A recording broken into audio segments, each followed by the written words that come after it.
we get the announcement. So I'm going to welcome everybody to today's Fireside Chats, and our topic is age-friendly communities. We're very happy to work with the Public Health Agency of Canada, Division of Aging and Seniors, and it's February the 11th, 2009. We have three wonderful speakers, and I'm going to let Louise, our contact from PHAC, introduce them. To start with, though, I'm going to do a bit of housekeeping, just a reminder for telephone etiquette. If you're on, wonderful, great. So we're ready to start, and I'm going to introduce Louise Plouffe, who is my contact at the PHAC, Division of Aging and Seniors. So I'll mute myself, Louise, and over to you, and I'm going to ask you to do the 6-1 to mute all. Right now? Yes. Okay.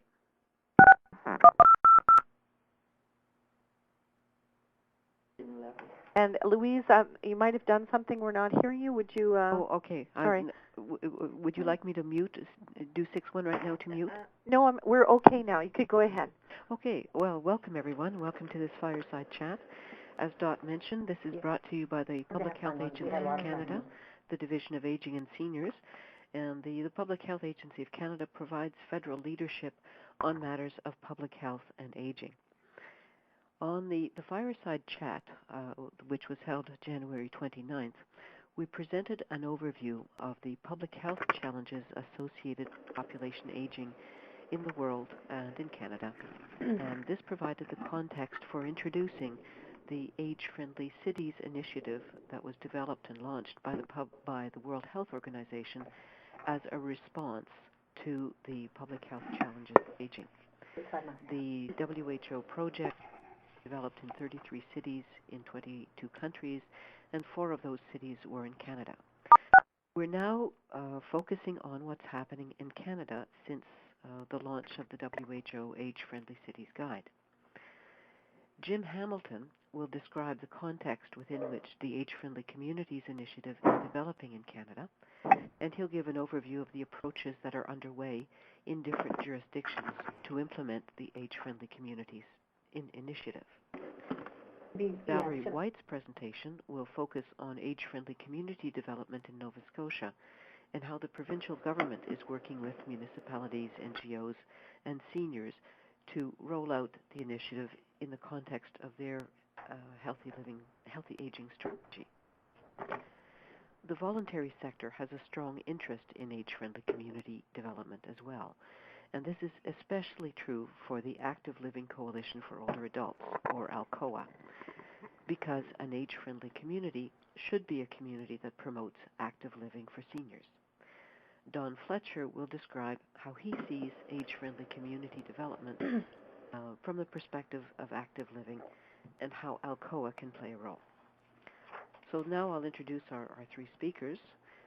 Jim Hamilton is currently serving as a special advisor to the Public Health Agency of Canada on healthy aging and age-friendly communities. Jim Hamilton was in Manitoba until last year, where he led Manitoba's participation in the original WHO Age-Friendly Cities project, and he served as an advisor to WHO on the global project. Jim has led public sector initiatives in recreation, wellness promotion, aging, and has acquired much skill in developing effective partnerships at the community, national, and international. Our next speaker is Valerie White.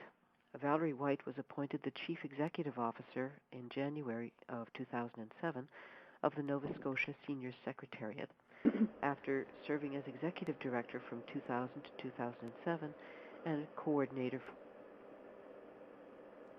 Valerie is a registered social worker with more than 30 years of public service in direct social work and social policy and planning. It was Valerie who brought Halifax in as one of the original cities in the WHO Global Age-Friendly Cities project. And our third speaker is Don Fletcher.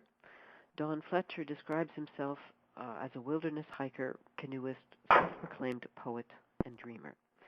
He is former CEO of the Manitoba Cardiac Institute for 20 years, and also he's the Director General of the Canadian Track and Field Association for 5 years. Currently, he's the chairman of the Active Living Coalition for Older Adults.